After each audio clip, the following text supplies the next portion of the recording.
pag-usapan lang natin ang breaking news. May pasabog nga naman kasi ang balibalita at exclusive na pinag-uusapan ngayon. So, tama yung chika dito na may mayor na magbabakasyon with latest jowa. Yan kasi ang inala ng mga netizens at mga sawsawerang kapitbahay. Hanggang ngayon kasi hindi pa rin namamatay-matay ang issue at intriga. E papaano nga naman kasi ang balita ay pumunta umano sa NAIA at nakialam umano para malaman din natin kung tama nga ba ang detalye ng nasabing staff sa NAIA na si Mayor Mart Alcala at Catherine Bernardo ay papuntang Australia. Hindi man gaano detalye yung nasabing staff ng NAIA dahil pinagdugtong daw ang nasabing larawan. Ayon umano kasi sa malapit na kaibigan ng pamilyang Bernardo. Kaya nga naman kasi tinatawag nilang fake news ang nasabing larawan. Pero take note, bakit nga ba may kasama si Catherine Bernardo na malapit umano kay Mayor Mart Alcala?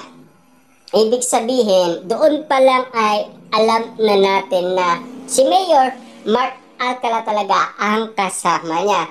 Kasi pinag-uusapan nga naman kasi after ng Pilipinas Got Talent Season 7, umingi si Catherine Bernardo ng short vacation. At ang katanungan ng karamihan, sino ang isasama ni Catherine Bernardo sa kanyang bakasyon? Sino pa nga bang isasama niya?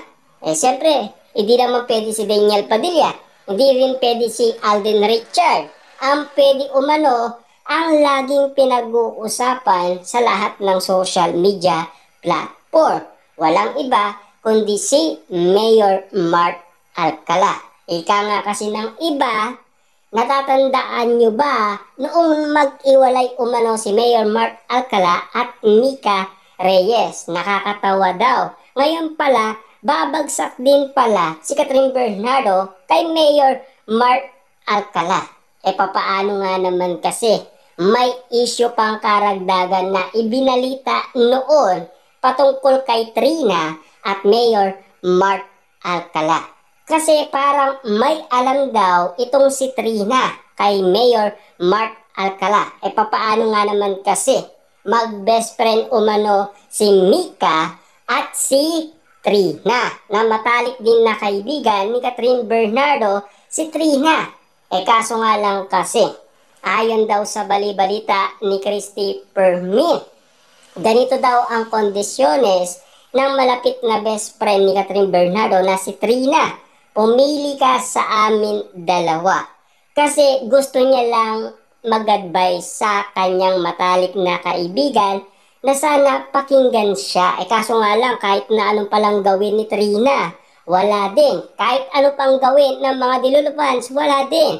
At kahit ano din gawin ni Mami Min Bernardo, wala din.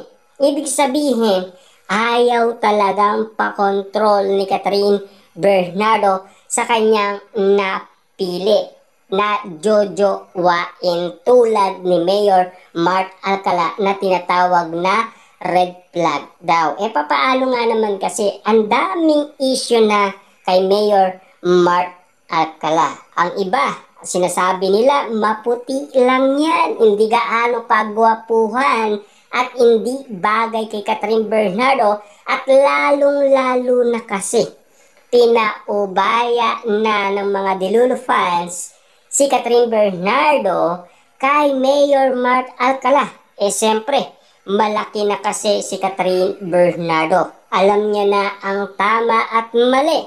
Lalong-lalo na nasa tamang edad na siya.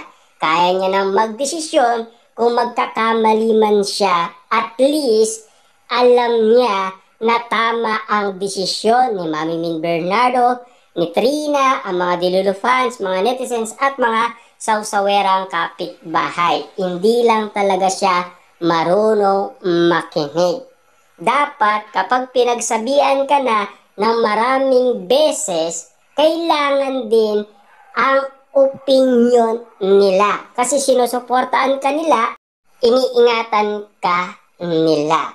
Papaano nga naman kasi lahat ng mga issue ngayon at intriga dahil ayaw paawat ni Catherine Bernardo, lalo siyang tinitira umano ng mga haters. At binabati ko siya. Kita nyo naman, no? Magkakaroon ng malaking project si Catherine Bernardo na teleserye.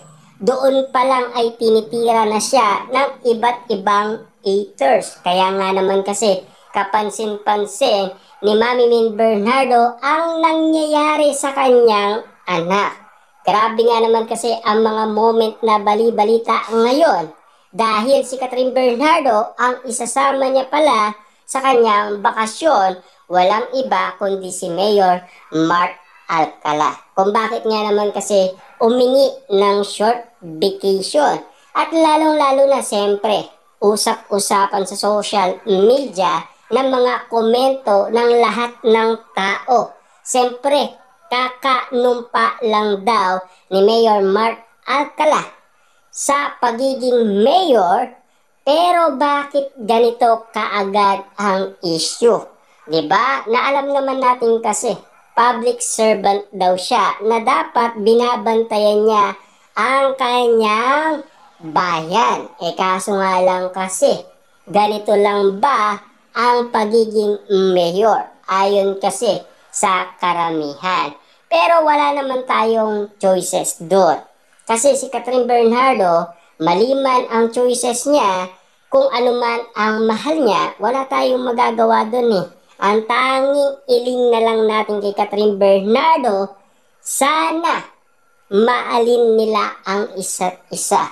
Na sana umamin na sila, total nakita na sila sa naiya. At least, hindi man sila sabay sa iisang eroplano, at least iisang place lang ang pupuntaan nila. Yun ang pinaka-importante at malaking big question kung meron makakakita na iba't ibang mga tao kina Catherine Bernardo at Mayor Mark Alcala. Yun na lang sana ang isipin natin, maghintay tayo ng impormasyon galing sa Australia. Kung sakasakali man merong mag-post ng update sa atin, doon natin malalaman lahat.